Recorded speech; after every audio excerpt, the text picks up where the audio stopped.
Number 2 है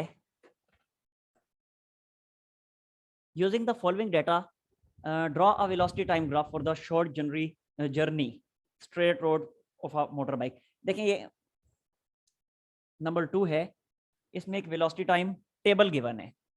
इसे use करके कहते हैं पहले आप ग्राफ ड्रा करें और फिर ये आंसर्स का क्वेश्चंस के आंसर्स दें। 0, 10, 10, 30, 20, 60, 20, 90, 20, 120 और 0, 180। तो पहले तो इसको यूज करके हम वेलोसिटी टाइम ग्राफ ड्रा करते हैं। तो देखिए जी, ये होता है टाइम एक्सिस और ये होता है वेलोसिटी एक्सिस। तो टाइम कहाँ तक जा रहा है? 180 तक जा रहा है। तो इंटरवल्स हम ऐसे करते हैं, 30-30 के इंटरवल बना लेते हैं।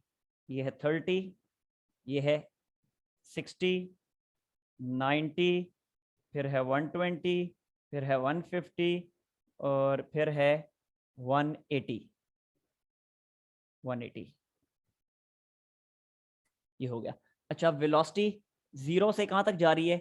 मैक्सिमम 20 तक जा रही है। तो 5-5 के इंटरवल बना लेते हैं। 5, 10, 15, 20। अब इसका हम ग्राफ ड्रॉ कर लेते हैं। देखें 0 पे 0 तो ये आ गया हमारे पास फर्स्ट पॉइंट। ऐसे 30 पे 10, ये 30 तो ये 10, ये हमारे पास आ गया सेकंड पॉइंट। ऐसे 60 पे 20 तो ये 60 और ये 20, ये आ गया हमारे पास थर्ड पॉइंट। ये आ गया थर्ड पॉइंट। इस तरह 90 पे 20 तो ये 90 और ये 20। Once again this our next point. 150, 120 पे ये क्या लिखे मैंने? 60, 90 हाँ था ना। 90 पे 20, ये है 90 पे 20। उसके बाद 120 पे भी 20। उसके बाद 180 पे 0, 180 पे 0, ये लास्ट पॉइंट। इन सब को ज्वाइन करें तो ग्राफ कुछ इस तरह का बनेगा। स्टार्ट में स्ट्रेट लाइन होगा लाइक दिस। उसके बाद यहां से फिर स्ट्रेट लाइन होगा लेकिन टाइम एक्सिस के पैरेलल। और आखिर में एक दफा फिर इंक्लाइंड लाइन जो कि वंस अगेन स्ट्रेट लाइन होगी। लें जी, ये ग्राफ हमारा ड्रा हो गया। अब इसके सवालों के जवाब देते हैं। कहता है कि पहले आपने क्या करना है? इनिशियल एक्सेलरेशन कैलकुलेट करें। ऑप्शन ए, इसमें पार्ट ए में कहता है इनिशियल एक्सेलरेशन कैलकुलेट करें। इनिशियल एक्सेलरेशन से क्या मुराद? ये जो फर्स्ट पार्ट है, फर्स्ट लाइन जो बन रही है, इस पे एक्सेलरेशन कितना होगा? तो हमें पता है एक्सेलरेशन क्या होता है? v2 minus v1 over t2 minus t1, ये होता है। अब वैल्यूज पुट कर दें तो देखें v2, ये हाईएस्ट पॉइंट जो है, इसकी वेलोसिटी को मैं v2 ले लेता हूं और स्टार्टिंग पॉइंट की वेलोसिटी को मैं v1 ले लेता हूं। इसी तरह इसके अकॉर्डिंग जो है टाइम होगा वो t2 होगा और इसके अकॉर्डिंग टाइम जो है वो t1 होगा। तो देखें v2 की वैल्यू क्या बनती है? 20। सो ये v2 की जगह मैंने लिख दिया 20। जबकि v1 ज़ाहिर है ओरिजिन पे है तो इसकी वैल्यू बनेगी v1 की 0। सो ये लिख दिया 0। ऐसे टाइम्स की वैल्यू देखें, ये v2 था तो इसी के करस्पॉन्डिंग जो टाइम है वो t2 होगा, यानी 60 और t1 क्या हो जाएगा? 0। तो 60 माइनस 0। अब कैलकुलेट कर लें, जो भी वैल्यू आएगी मैं यहीं से देख के लिख रहा हूं डायरेक्टली। ये बनेगा 0.33 मीटर पर सेकंड स्क्वायर। ये हमारे पास इनिशियल एक्सेलरेशन आ गया। इसके बाद पार्ट बी की तरफ आए।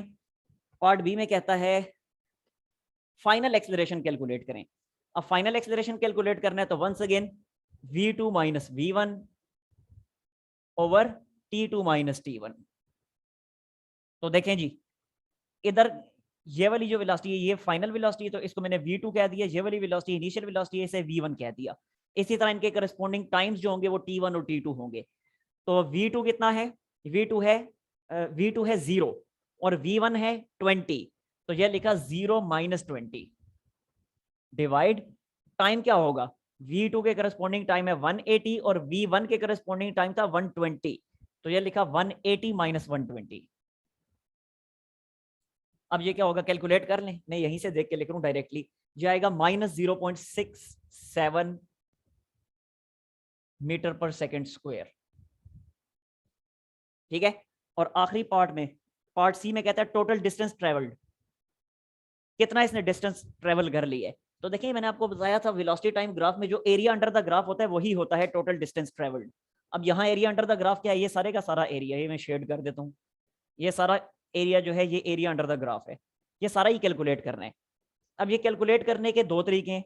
एक तो ये है कि देखें, एक ये जो ट्रायंगल बन रही है पूरी, ये वाली जो ट्रायंगल है इतनी, इसका एरिया कैलकुलेट करें। इसी तरह ये जो ट्रायंगल बन रही है इसका एरिया कैलकुलेट करें। फिर ये जो रेक्टेंगल बन रही है इसका एरिया कैलकुलेट करें और तीनों एरियाज को ऐड कर दें। एक तरीका तो ये है। दूसरा डायरेक्ट एरिया एरिया फाइंड करने का भी तरीका है, वो एरिया ऑफ ट्रेपेजियम का आपने फार्मूला आई थिंक पढ़ा हुआ होगा, नहीं पढ़ा तो मैं यहाँ लिख देता हूँ। Area of trapezium, area of trapezium, पता नहीं ट्रेपेजियम की स्पेलिंग देख लीजिएगा। एरिया ऑफ ट्रेपेजियम होता है 1/2 length of parallel sides. Sir ji जी,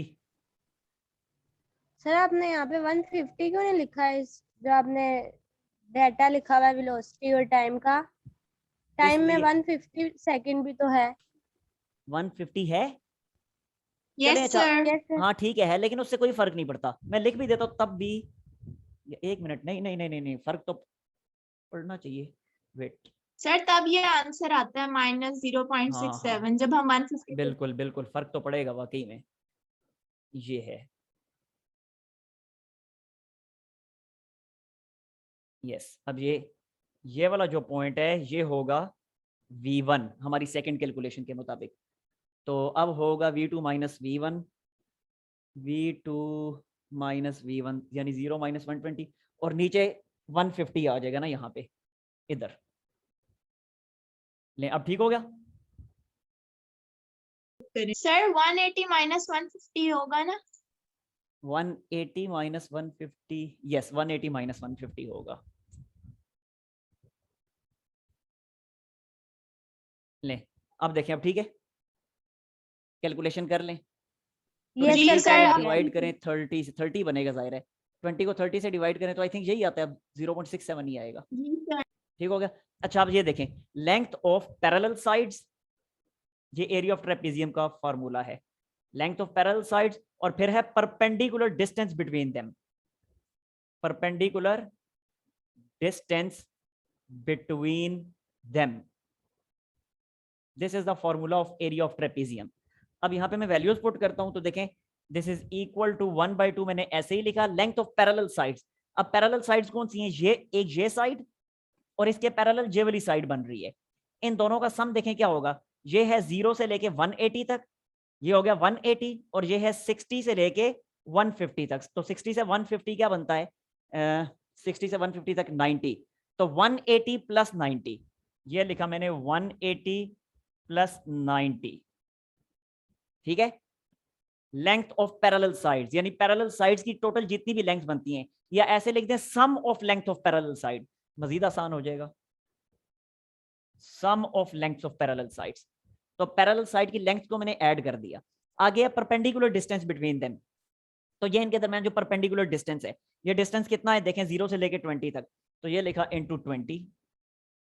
अब कैलकुलेट कर लें, 2 1s और 2 10s, तो ये कितना बनेगा, 180 प्लस 90, ये बनेगा 270, 270 को 10 से मल्टीप्लाई कर दें तो कितना बन जाएगा, 2700।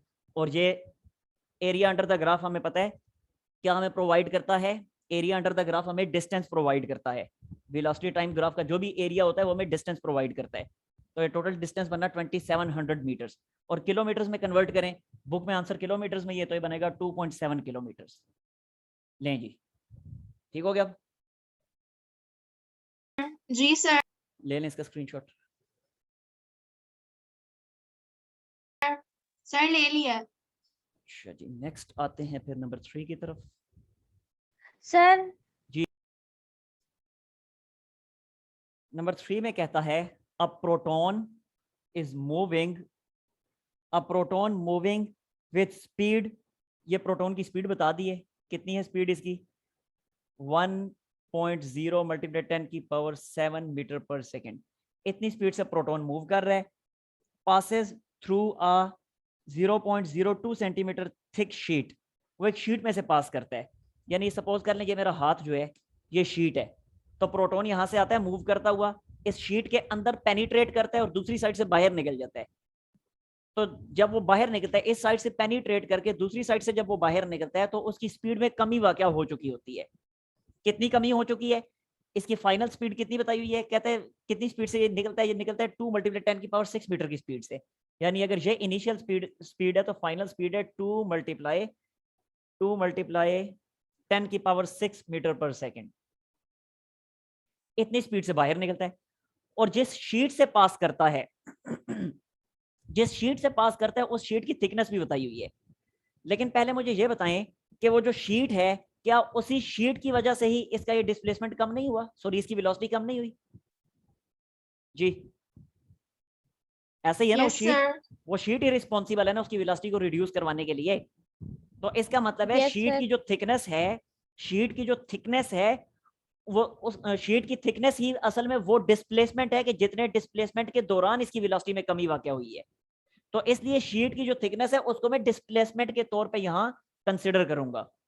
और वो थिकनेस है कितनी? वो थिकनेस है 0.02 सेंटीमीटर्स, 0.02 सेंटीमीटर्स। लेकिन हमें पता है कि लेंथ का सिस्टम इंटरनेशनल यूनिट मीटर्स है, सो इसको जब मीटर्स में कन्वर्ट करूंगा तो बनेगा 0.00002 मीटर्स। ठीक है, या फिर इसको ऐसे लिख दें 2 मल्टीप्लाई 1 2 3 4 2 मल्टीप्लाई 10 की पावर -4 मीटर्स। ये हमारे पास डिस्प्लेसमेंट आ गया, वो डिस्प्लेसमेंट के जितने डिस्प्लेसमेंट के दौरान वेलोसिटी में कमी वाक़या हुई है। अच्छा, उसका सवाल क्या है? Assuming uniform deceleration, find retardation and time taken to pass through the paper. कहते हैं टाइम भी फाइंड करें कि कितना टाइम लगे उसको पेपर से पास होने में, यानी ये डिस्टेंस कवर करने में कितना टाइम लगे, वो डिस्टेंस भी फाइंड करें। और साथ ही साथ कहते हैं एक्सेलरेशन की वैल्यू भी फाइंड करें कि कितना एक्सेलरेशन आया है। तो देखें, हम यूज करते हैं, पहले एक्सेलरेशन फाइंड करते हैं, तो third equation of motion use कर लेते हैं। तो थर्ड इक्वेशन ऑफ मोशन के मुताबिक VF square minus VI square is equal to 2AS। तो VF की वैल्यू पुट करें 2 मल्टीप्लाई 10 की पावर 6 का स्क्वायर माइनस VI कितना है, ये है 1 मल्टीप्लाई 10 की पावर 7 का square is equal to 2A। और डिस्टेंस कितना है? डिस्टेंस है हमारे पास 2 मल्टीप्लाई 10 की पावर -4 मीटर्स। ठीक हो गया? अच्छा, अब इनके स्क्वायर्स हैं तो 2 का स्क्वायर हो जाएगा 4, 10 की पावर 6 का स्क्वायर हो जाएगा 10 की पावर 12, -1 का स्क्वायर 1 ही रहेगा, इसका स्क्वायर लेंगे तो बनेगा 10 की पावर 14। ठीक है, और इससे अगले स्टेप में इसको लिखा जाएगा, दिस इज इक्वल टू, इसको मैं लिख देता हूँ 4A मल्टीप्लाई 10 की पावर -4 एज इट इज लिख दिया। अगले स्टेप में अब सिंप्लीफाई इसको करना है, तो 4 मल्टीप्लाई 10 की पावर 12 को लिखा ऐसे ही, 10 की पावर 14 जो है इसको मैं ऐसे लिख सकता हूँ, इसको मैं ऐसे लिख सकता हूँ 100 मल्टीप्लाई 10 की पावर 12। क्या ख्याल है, कोई फर्क पड़ेगा? No. 10 की पावर -4। अब यहाँ से 10 की पावर 12 तो आ जाएगा कॉमन, तो बाकी बचेगा 4 माइनस 100, और ये आ गया 10 की पावर 12 कॉमन।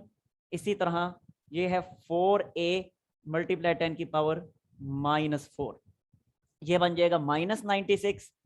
और ये 10 की पावर -4 जब इधर आएगा, इस साइड पे शिफ्ट होगा, तो क्या बनेगी? पावर बन जाएगी +4, जो कि इसमें ऐड होके बनेगी 10 की पावर 16। आगे समझ बात की? And this is equal to 4A। और 4 को यहाँ लाके डिवाइड कर दें तो क्या बन जाएगा? 4 डिवाइड होने के बाद आई थिंक 19 बनते हैं, 19 ही बनता है मेरा ख्याल है। Minus 10 की power 16 is equal to A। तो ये आ गई हमारे पास A की वैल्यू, -19 मल्टीप्लाई 10 की पावर 16, -19, यहाँ पे क्या वैल्यू आ रही है? 2.4, -2.4 10 की पावर 17, और मेरी क्या आई है? -19 मल्टीप्लाई 10 की पावर 16। ठीक है, ठीक है। क्या आया था? 24 आया था? Yes, sir. 2.4. Yes. नहीं, 24 आएगा ना।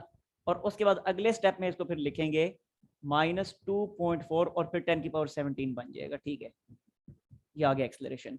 अच्छा, एक्सेलरेशन आ गया, अब आपने क्या फाइंड करना है? टाइम फाइंड करना है कि कितना टाइम लगेगा इस शीट से पास होने के बाद, इस शीट से पास होने के लिए। तो अब यूज कर लेते हैं second equation of motion, S is equal to VIT plus half AT square.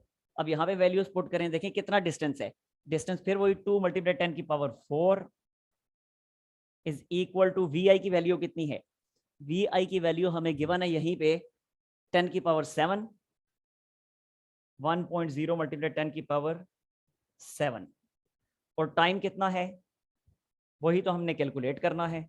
आगे +1/2 और ए की जगह ए की वैल्यू जो अभी कैलकुलेट की है -2.4 मल्टीप्लाई 10 की पावर 7, और ये टी स्क्वायर ऐसे ही आ जाएगा। ठीक हो गया जी। अब मेरा ख्याल है यहाँ से आगे हो जाएगा, बिला वजह भी कैलकुलेशंस करने में अच्छा खासा टाइम लग जाएगा फिर मुझे। क्या ख्याल है, कोई मसला तो नहीं यस है ना? सर, हो जाएगा।